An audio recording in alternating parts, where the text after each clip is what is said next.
Dancer Tony ఉమ్. ఎలా పరిచయం మీ ఇద్దరికి? అంటే నార్మల్గా మాది గోదావరికని కదా కాలనీ, అవును. వాళ్ళది కూడా గోదావరికని. నార్మల్ తను డాన్సర్, నేను డాన్సర్. అక్కడ ఉండేవాళ్ళు రవి అన్నయ్య అని చెప్పేసి వీళ్ళందరూ ఏం చేసేవాళ్ళంటే, ఒరే నీకు కరెక్ట్ పర్సన్ అంటే టోనీరా, ఇలా బాగుండేది మీ ఇద్దరు పేరు చాలా బాగుంటది చాలా బాగుంటది అని చెప్పేసి చెప్పేవాళ్ళు. ఎవరు ఈ టోనీ ఇలా బాగుంటది అని తర్వాత పరిచయం అయింది. పరిచయంలో అచ్చా, కలవక ముందే మీకు అందరు అనేవాళ్ళ? అందరూ అనేవాళ్ళు అక్కడ ఉండేవాళ్ళు. అంటే నేను చాలా అప్పుడు ఇంకా స్పీడ్ చేసేదాన్ని అనమాట డాన్స్. సో తన స్పీడ్ కి నీ స్పీడ్ కి చాలా బాగుంటదిరా అని చెప్పేవాళ్ళు. మా ఫ్రెండ్ రా డాన్స్ పేరుగా బాగుంటది అంటే నువ్వేమో కూడా నిజం పేరు అనేసుకున్నావా? అలా ఏం కాదు కానీ ఎవరైనా అనుక అప్పుడు పరిచయం అయిన తర్వాత అలా పరిచయాలు అయ్యి అలా అలా లవ్ అయ్యి పెళ్లి జరిగింది. ఎన్ని ఇయర్స్ లవ్ చేసుకున్నారు నార్మల్గా? నా 8th క్లాస్లో అనుకుంటా. 2 years అయిందా మొత్తం love? 2 years 2 years love, 3rd year లో పెళ్ళి అయిపోయింది. పెళ్ళి అయిపోయింది. మరి ఇంత లవ్ చేసుకున్నారు కదా, బ్రేకప్ అవ్వడానికి ఎందుకు రీజన్? అంటే ఇన్ని 3 years లవ్, సడన్ గా ఒక రోజులో బ్రేకప్ ఎందుకు? అలా ఒక రోజులో కాలేదు, అది కొన్ని సిచ్యువేషన్ ఇంకా అలా అలా అలా జరిగిపోయింది. ఫీల్ అయ్యావా? అబ్బా అయ్యాను. అనవసరంగా వదిలేశానే అని? అనవసరంగా వదిలేసానని కాదు కానీ బాధపడ్డాను. చాలా రోజులు బాధపడ్డాను. అరే ఇలా కాకుంటే బాగుండేది, ఇద్దరం బాగుండే వాళ్ళం కదా, అలా బాధపడ్డాను. అంటే మీ మాటలు వింటుంటే ఎవరి తప్పు లేదు. దిష్టి కొట్టింది మాకు బాగా. అదే అంటే దిష్టి తగులుతూ విడిపోతారా? నిజంగానే విడిపోతారు, నిజంగా విడిపోతారు. ఫ్రెండ్షిప్ అయినా ఫ్రెండ్షిప్ అయినా ఏదైనా సరే మన మీద కళ్ళు పడ్డాయి అనుకో విడిపోతాను. నమ్ముతారా ఇది? నమ్ముతాను, నేను చాలా నమ్ముతాను. ఇంకా నాకు జరిగింది కాబట్టి నేను నమ్ముతాను. దిష్టి వల్లే విడిపోయింది. ఇప్పుడు తమిళ పెట్టండి, దిష్టి పల్ల విడిపోయిన వీళ్ళిద్దరు ఎందుకయ్యా సామి ఇదంతా నాకు అనిపిస్తుంది ఇప్పుడు. ఏమైనా స్ట్రగుల్స్ ఫేస్ చేసావా విడిపోయినాక? లైక్ పెళ్ళి అయ్యాక కానీ లేకపోతే విడిపోయాక కానీ? పెళ్లిలో పెళ్ళి అయిన తర్వాత బాగున్నాం, మేము బాగున్నాం, ఇద్దరం ఈవెంట్స్ చేసుకున్నాం, లిరిని బాగా చూసుకున్నాం, అంత కొన్ని ఇప్పుడు అవన్నీ మాట్లాడదలుచుకోలేదు నేను. ఎందుకంటే పాతవి తవ్వేసి తన లైఫ్ బాగుంది, నా లైఫ్ బాగుంది, మధ్యలో మళ్ళీ టాపిక్స్ చేసి మళ్ళీ వెనక్కి లాగడం నాకు ఇష్టం లేదు. తర్వాత పెళ్ళి అంటే ఇంకా అయిపోయిన తర్వాత, గొడవ అయిపోయిన తర్వాత చాలా మంది చాలా రకాలుగా మాట్లాడారు నన్ను. అంటే రోడ్డు మీద నడుచుకుంటూ వెళ్ళేటప్పుడు కానీ చాలా, ఇప్పటికీ తప్పట్లేదు అది. ఇంకా లోకంలో మేము ఇద్దరమే ఉన్నాము, మా ఇద్దరికే డైవర్స్ అయిపోయినాయి, వీళ్ళిద్దరే వైఫ్ అండ్ హస్బెండ్స్, ఎవరు విడిపోలేదు అన్నట్టు చేస్తున్నారు జనాలు అయితే. నిజంగా అలా అప్పుడు కూడా అలాగే చేశారు. రోడ్డు మీద నడుతుంటే అప్పుడు చేశారు. అప్పుడు నేను ఇలా వెళ్తుంటే, అరే నేను మొగుడు వదిలేశారంటారా దీన్ని, ఇది ఏం చేసిందోరా, మొగుడు వదిలేశాడు అని చెప్పి అన్నారు. ఇలా వదిలేసిన తర్వాతనే కదా నాకు ఎక్కువ అలా అలా చాలా స్ట్రగుల్స్ పడ్డాను. ఎవరున్నారు నీకు సపోర్ట్గా అప్పుడు? Mummy daddy. అమ్మ నాన్న ఏమన్నారు?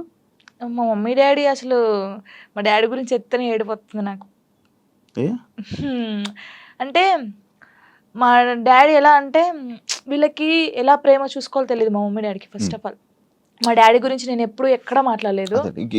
ఇక్కడ అంటే అందరూ లవ్ యూ డాడీ, ఇప్పుడు ఈ జనరేషన్ లో అప్పుడు వాళ్ళకి తెలియదు. ఇప్పుడు మనం ఏడ్చినా ఎందుకు ఏడుస్తున్నావు, ఇది కావాలా, ఇట్లా. ఫస్ట్ మా డాడీకి సారీ అని చెప్పాలని ఉంది గట్టిగా, హగ్ చేసుకొని. కానీ ఆయనకి ఆ ఫీలింగ్స్ ఉండవు, అంటే తెలియదు. చెప్పినా కూడా ఎందుకు ఏడుస్తుందో అంటాడు. మా మమ్మీ కూడా అంతే. నేను లవ్ మ్యారేజ్ చేసుకొని వెళ్ళిపోయినప్పుడు కూడా చిన్న మాట అనలేదు నన్ను, చిన్న మాట. ఎందుకు చేసుకున్నావు ఆయన అడగలేదు. మేమిద్దరం కలిసి ఇంటికి వెళ్ళినప్పుడు సారీ డాడీ అని చెప్పి ఇంట్లోకి వెళ్ళిపోయాం అంతే. ఎంత బాగా చూసుకున్నాడు మా ఇద్దరిని తెలుసా, ఇంత మాట కూడా అనలేదు ఎప్పుడు. నాకు ఆయన వద్దు డాడీ అన్నప్పుడు ఏమనలేదు, మళ్ళీ కావాలి డాడీ అన్నప్పుడు ఏమనలేదు. నిజంగా మా డాడీ దొరకడం నాకు చాలా అదృష్టం. ఆయన గురించి ఎప్పుడు అసలు ఎక్కడ మాట్లాడలేదు నేను, ఫస్ట్ టైం మాట్లాడుతున్నాను. ఐ లవ్ యూ డాడీ అంతే. అంటే ఒక అమ్మాయికి ఒక డాడీ సపోర్ట్ ఎంత ఉండాలో కానీ నాకు మా డాడీ ఫ్రెండే. ఇద్దరం కూర్చుంటాం, మాట్లాడుకుంటా ఉంటాం బాగా. రాత్రి కూర్చుంటారు, తాగుతా ఉంటాను, నేను పోస్తా సిట్టింగ్ చేసుకొని కూర్చొని మంచిగా మాట్లాడుతా. మా డాడీ నాకు ఎప్పుడు ఫోన్ చేయడు, మా మమ్మీ డాడీ అసలు నాకు ఫోనే చేయరు. ఒక అమ్మాయిగా బయటకి ఇంత తిరుగుతానా అంటే వాళ్ళకి తెలియదు, ఏం చేస్తున్నావు, ఎక్కడున్నావు, అయిపోయిందా, అసలు ఫోనే ఉండదు. వెళ్ళింది చేసుకుని వస్తాను, తనకు తెలుసు. 3 monthsకి ఒకసారి మా డాడీ ఫోన్ చేస్తే ఏడుస్తాను ఫుల్, స్క్రీన్ షాట్ పెట్టి స్టేటస్ పెడతాను, మా డాడీతో ఇంతసేపు మాట్లాడాను. మొన్న నార్మల్ గా ఏడుపు వచ్చేస్తుంటది నార్మల్, లేకపోతే ఒక టాపిక్ పెయిన్ ఉంటది కదా, ఇప్పుడు డాడీ గురించి తీసినాకనే పెయిన్ వచ్చింది. అవును, మా అవును. డాడీతో నేను అంత ఉన్నాను, మా డాడీతో టైం స్పెండ్ చేయలేకపోతున్నాను. ఉమ్, నాకు మా డాడీ లిరి ఉమ్. చాలా, వీళ్ళిద్దరు పేరు ఎత్తే నేను ఏడ్ చేస్తాను ఫస్ట్, మీ అబ్బాయి అంత ఇష్టమా మీ అబ్బాయి అంటే? చచ్చిపోతాను వాని కోసమే బతుకుంది నేను. ఇప్పుడు కొన్ని రోజులు అయిన తర్వాత మీ అబ్బాయిని పంపించాలి, నాన్న దగ్గర పంపించాలి అని అంటే పంపించరు. అంటే యాక్చువల్ లా ప్రకారంగా నార్మల్గా కొన్ని ఇయర్స్ అమ్మ దగ్గర, ఇన్ని ఇయర్స్ అని అమ్మ దగ్గర ఉండాలి అని చెప్పి మీరు అలా అంటే నాకు గుండె అయిపోతుంది. లేదు, జనరల్గా అడుగుతున్నా.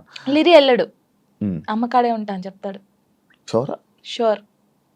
నేను ఉంటును, సపరేట్ గా మనతో మీరు మాట్లాడండి, వాడు చెప్పేస్తాడు.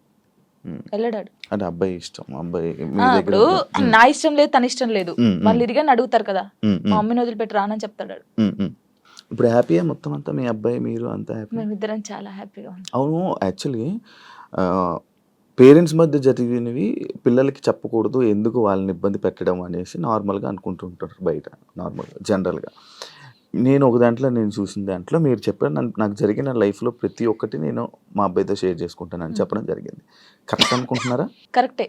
ఎందుకంటే ఇప్పుడు ఫాదర్ మదర్ ఉన్నప్పుడు ఆ పిల్లలకి అవి తెలియకూడదు. ఫాదర్ లేడు, సో అన్నీ నేనే వానికి. నేనైనప్పుడు నా లైఫ్లో ఏం జరుగుతుందో వానికి ఒక్కనికే తెలియాలి, ఎవరికి తెలియకూడదు. ఇప్పుడు వాడు అబ్బాయి అండి, నార్మల్గా చెప్తున్నాను, వాడు ఇంకొక 5 years అయితే పెద్దగా అవుతాడు. పెద్ద అయిన తర్వాత బయటికి వెళ్తాడు, జనాల గురించి తెలిసిందే కదా, ఎవడో ఒక మాట అంటాడు.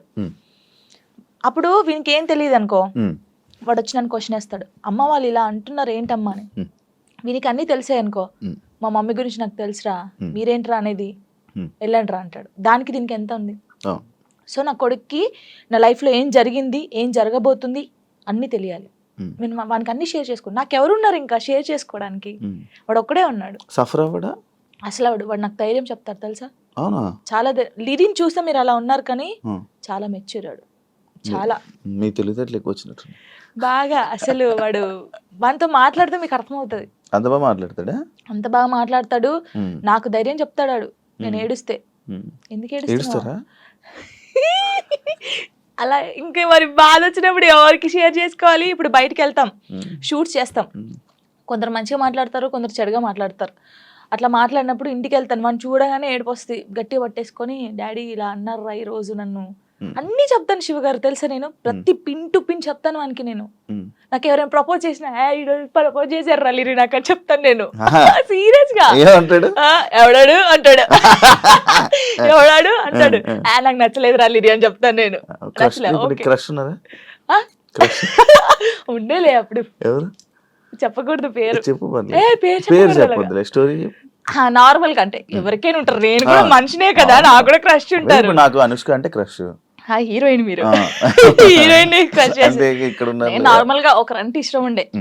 అంటే వాళ్ళతో ఎప్పుడు మాట్లాడలేదు, నేను వాళ్ళని ఎప్పుడు కలవలేదు, ఎప్పుడు చూడలేదు, కానీ బట్ కొన్ని వీడియోస్ చూసిన తర్వాత వాళ్ళ క్యారెక్టర్ నచ్చి కొంచెం ఇష్టపడ్డాను. ఇప్పుడు ఇది చెప్పారా మీ అబ్బాయికి? చెప్పాను, ఒరే వాళ్ళ క్యారెక్టర్, ఓ అవునా, ఓకే ఓకే. కన్వే చేశారా ఆయన దాకా? చెప్పాను ఆయనకి. అబ్బాయికా చెప్పలేదు, చెప్పాలని లోపు పెళ్లి అయిపోయింది. సీరియస్ గా ప్రామిస్ ఇది పెళ్లి అయిపోయింది. అయ్యో దేవుడా, పెళ్లి అయిపోయిందా, ఓకే పర్లేదులే, చూసుకుంటున్నారు కదా వీడియోస్, ఓకే ఫైన్, ఇష్టం కదా చూస్తూ ఉందాంలే అలాగా. ఇంకో మ్యారేజ్ చేసుకోవాలని ఆలోచన లేదు లేదా? కింద కామెంట్స్ వస్తూ ఉంటాయి నార్మల్గా, ఫస్ట్ మీ అబ్బాయికి ఫస్ట్ తండ్రిని తీసుకునిరా అని, లేకపోతే ఇలా కామెంట్స్ వస్తుంది, వాళ్ళకి ఏం చెప్పాలను? ఇప్పుడు తండ్రిని కల్పించండి, ఫస్ట్ ఆయన తండ్రి దగ్గర పోనాను. అరే వీనికి ఇష్టం లేదు, వీనికి అన్ని బాగా చూసుకున్నప్పుడు ఇంకెందుకు? ఇప్పుడు తండ్రి అంటే తన లైఫ్ తను చూసుకుంటున్నాడు, హ్యాపీ. మళ్ళీ మేము తన లైఫ్ లోకి వెళ్ళి మేము డిస్టర్బ్ చేయలేము, తను మా లైఫ్ డిస్టర్బ్ చేయడు. అంటే లిరితో అప్పుడప్పుడు మాట్లాడిస్తాను నేను, ఎప్పుడు బర్త్డే కంపల్సరీ మాట్లాడించాలి కాబట్టి నేను మాట్లాడిస్తాను. నేను దాన్ని అసలు అలా చేయను, ఎప్పుడైనా కలవాలనిపిస్తే కలుస్తాను, కానీ ఊకే కల్పించను. ఎందుకు ఇక్కడ ఏమైతుందంటే, ఊకే కల్పించిన కొద్ది ఏదైనా ఒక వీడియో బయటకు వస్తే ఇంకా వైరల్ అవుతుంది. అది మేము బాగుంటుంది, ఇప్పుడు మా లైఫ్ బాగుంటుంది, తన లైఫ్ బాగుంటున్నప్పుడు ఇంకా మధ్యలో ఇవన్నీ వద్దు. సో లిరికి చెప్పాను, లిరియే చెప్తాడు, వద్దులే అమ్మా మనం బాగున్నాం కదా, బర్త్డేకి ఫోన్ చేస్తాడు, నేను మాట్లాడతాను అంతే. ఇప్పుడు ఎక్కడ ఉంటున్నారు? లిజి నాతోనే ఉంటాడు. ఇప్పుడు హైదరాబాద్ ఫుల్ పూర్తిగా షిఫ్ట్ అయిపోయారు? షిఫ్ట్ అయిపోయాను. మనోడు ఏం చదువుతున్నాడు? ఇప్పుడు 5th క్లాస్ ఆడు. 5th క్లాస్ వరకు ఇన్ని మాటలు చెప్తున్నా పర్లేదు నేను అంటే happy వాడు అని చెప్తున్నాడా? చిన్నప్పటి నుంచి నన్ను చూస్తున్నాడు కదా, ఆ, ఆ. చూస్తున్నాడు కాబట్టి వానికి అన్నీ తెలుసు. ఇప్పుడు ఒక అంటే వానికన్నా ఎక్కువ నేను మిస్ అవుతాను అనమాట. ఉమ్, వాడు చెప్తా ఉంటాడు అందరికి, నాకన్నా మా మమ్మీ నేను మిస్ యూ చెప్తానే ఉంటాను అనమాట. ఉహు, 5 days వెళ్తాం మనం షూట్కి, ఉమ్, అలా అప్పుడప్పుడు మిస్ అవుతాను. వాడు కూడా మిస్ అవుతాడు బాగా. ఉమ్. మా ఇద్దరిని చూస్తే నువ్వు షాక్ అవుతావు. అమ్మ కొడుకులా ఉండం, ఫ్రెండ్స్ లా ఉంటాం. వాడు ఏదో ఎంత నాకు ఉంటాడు friend. హైట్? నాకు ఇక్కడికి ఉంటాడు హైటాడు ఇక్కడికి ఉంటాడు. చెప్పుకోవచ్చు, బాధలు చెప్పుకోవచ్చు. బాధలు వాడు ఇంకొంచెం పెద్దగా అయితే ఓ నేనైతే వాడిని పట్టుకొని నా కొడుకు ఇట్లా ఇది ఈ మూవీ ఉంటది కదా రవితేజదున్న, అవును. అది నీవే అదే సాంగ్, అదే. అలా అమ్మ ఉంటాం నాన్న మేమిద్దరం. దాన్ని, అలా ఉంటాం చూడండి కొంచెం అయితే. ఇంకా అంతే. మీ అబ్బాయి ఒకవేళ ఒకవేళ ఒక అమ్మాయిని తీసుకొని వచ్చి హా, లవ్ మ్యారేజ్ చేసుకుంటాను, నేను నాకు ఈ అమ్మాయి నచ్చింది అంటే నీ రియాక్షన్ ఏంటి? చేసుకోరా అంటాను. వానికి ఇష్టం కదా, ఆ, వాని ఇష్టం ఉంటే అంటే okay. లవ్ ఎందుకురా?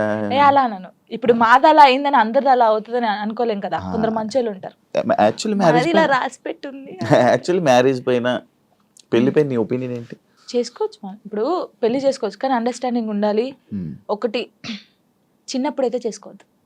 ఉమ్, ఇప్పుడు మెచ్యూర్ ఉండదు మైండ్, మనం ఏం చేస్తామో తెలియదు. ఉమ్, కొంచెం ఇప్పుడు 16 years నుంచి 20, నిజంగా పెళ్లి చేసుకుంటే 25 years 26 years అప్పుడు చేసుకుంటే మనకు అన్ని తెలుసుంటే మనం ఏది తప్పు ఏది రైట్ అనేది మనకు అర్థమవుతుంది. ఎవరు ఏంటి అనేది కూడా అర్థం అర్థమవుతుంది అప్పుడు ఎవరితో మనం ఏం మాట్లాడాలని అర్థమవుతుంది. ఉమ్, ఈ చిన్నప్పుడు చేసుకొని మనం ఎవరితో మాట్లాడినా తప్పే, ఉమ్, లేకపోతే ఇలా ఇలా ఉంటాయి కదా, ఉమ్, ఉమ్. అప్పుడు తెలీదు. చిన్నప్పుడు మైండ్ ఎలా ఉంటది, ఉమ్. ఏది చేసినా మనం కరెక్ట్ అని మనకు అనిపిస్తుంది, ఉమ్, ఉమ్. అంటే ఎదుటి వాళ్ళకి అనిపించదు. అవును. నేనైతే చెప్పేది 26-25 years అప్పుడు పెళ్లి చేసుకోండి, లవ్ అయినా అరేంజ్ మ్యారేజ్ అయినా. ఏదో అప్పుడు కరెక్ట్ ఉంటారు, విడిపోయాల్సిన ఆలోచన కూడా రాదు. వచ్చినా కూడా ఏదైనా వీళ్ళతో ఉండాలి అనిపిస్తుంది.